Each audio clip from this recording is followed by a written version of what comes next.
വൈവിധ്യങ്ങളേറെയാണ് നിലമ്പൂരിൽ.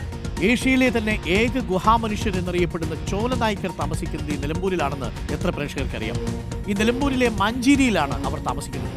1981 മുതൽ സെൻസസിൽ ഉൾപ്പെട്ട ഒരു ജനവിഭാഗമാണ് ഈ ചോലനായ്ക്കർ. അതിനു മുമ്പ് അങ്ങനൊരു വിഭാഗം ഈ ഭൂഭാഗത്ത് ജീവിച്ചിരുന്നു എന്നുള്ളതിന്റെ ഒരു രേഖ അടയാളപ്പെടുത്തലും ഉണ്ടായിരുന്നില്ല. ചോലനായ്ക്കരെ കാണാൻ റിപ്പോർട്ടർ സംഘം മഞ്ചേരിയിലെത്തി. വന്യജീവികളെ പേടിക്കാതെ ജീവിക്കാൻ നല്ല വീടും സൗകര്യങ്ങളും വേണം എന്നതടക്കമുള്ള ആവശ്യങ്ങളുണ്ട് ഈ ജനവിഭാഗത്തിന്. കേൾക്കാറുണ്ടോ ഇവരെ അധികാരികൾ? ഏഷ്യയിലെ തന്നെ ഏക ഗുഹാമനുഷ്യരായ ചോലനായ്ക്ക വിഭാഗത്തെ കാണാനുള്ളതാണ് ഈ യാത്ര. ആയുർവേദ മരുന്നും ഭക്ഷണവും വിതരണം ചെയ്യാനെത്തുന്ന ഉദ്യോഗസ്ഥർക്കൊപ്പമാണ് നമ്മളിപ്പോൾ പോകുന്നത്.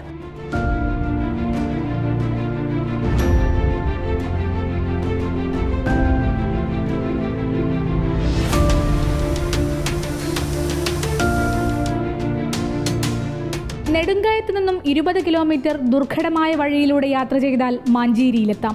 കരിമ്പുഴയുടെ കൈപ്പുഴകളായ താളിപ്പുഴയും പാണപ്പുഴയും പുന്നപ്പുഴയും പിന്നീട് ചാലിയാറിൽ സംഗമിക്കുന്ന കരിമ്പുഴയുടെ തീരത്തുകൂടിയുള്ള യാത്ര. ഞങ്ങൾ എത്തുമ്പോൾ മരുന്നും ഭക്ഷണവുമായി എത്തുന്ന സർക്കാർ ഉദ്യോഗസ്ഥരെ കാത്തിരിക്കുകയാണിവർ.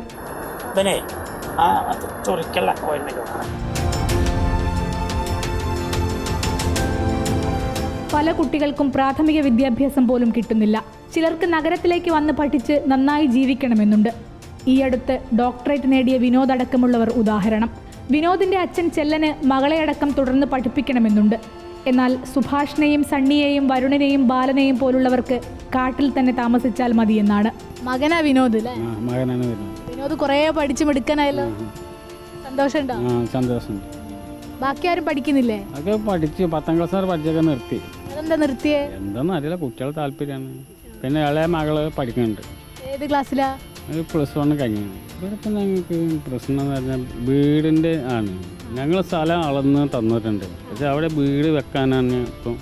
അതാദ്യം വീട് സഹായിക്കാന്ന് പറഞ്ഞാൽ ആദ്യം ട്രെഞ്ച് ഫെൻസിങ് എന്തെങ്കിലും വേണം, അല്ലാതെ വീട് വെച്ച് നിൽക്കാൻ കഴിയില്ല. അപ്പം ഞാനിപ്പോൾ അങ്ങനെ കുടുങ്ങിയിരിക്കണം അവിടെ. ചിലർ കാടിനുള്ളിൽ സർക്കാർ നിർമ്മിച്ചു കൊടുത്ത വീടുകളിൽ താമസിക്കുന്നുണ്ട്. എന്നാൽ ആനശല്യം കാരണം രാത്രി കിടന്നുറങ്ങാനാകില്ല. കോൺക്രീറ്റിന് മുകളിൽ ഉണ്ടാക്കിയ കുടിലുകളിലാണ് രാത്രിയിൽ അഭയം. ആന വരുന്നുണ്ട്, താഴ്ത്തി കിടക്കാൻ പറ്റില്ല. പിന്നെ ആന വരുന്ന സമയം മാത്രം മേലെ കയറി കിടക്കാം, അന്നേരം പിന്നെ താഴ്ത്തി കിടക്കും. അപ്പോൾ അതിൽ പിന്നെ ചവിട്ടി പൊളിച്ച് അങ്ങനെ വരികയാണ്. വീടുണ്ടായിട്ടും കാര്യമില്ല, അങ്ങനെ ഒരു ബുദ്ധിമുട്ടുണ്ട്. തെരഞ്ഞെടുപ്പ് നടക്കുന്നത് പലർക്കും അറിയില്ല. തെരഞ്ഞെടുപ്പ് നടക്കുന്നത് അറിഞ്ഞോ? പതിവില്ലാതെ ഇത്തവണ വോട്ട് തേടി രാഷ്ട്രീയക്കാരെത്തിയിരുന്നു. അവർക്ക് മുന്നിൽ പാകം ചെയ്ത ഭക്ഷണ വിതരണം നിർത്തിയെന്നതടക്കമുള്ള പരാതിക്കെട്ടുകൾ. ദ്രാവിഡർക്ക് മുമ്പ് ദക്ഷിണേന്ത്യയിലെത്തിയവരായിരിക്കാം ചോലനായ്ക്കർ എന്നതടക്കം ഈ ജനവിഭാഗത്തിന്റെ ഉൽപ്പത്തിയെക്കുറിച്ച് പല വാദങ്ങളുണ്ട്.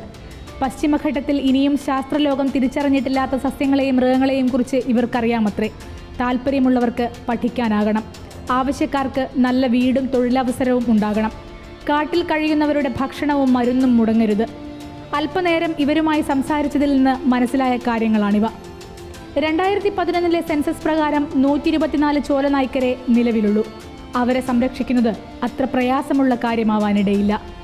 വീഡിയോ ജേർണലിസ്റ്റ് ഷനിൽ കണ്ണനൊപ്പം reporter Saniyo, in reporter, Nilambur.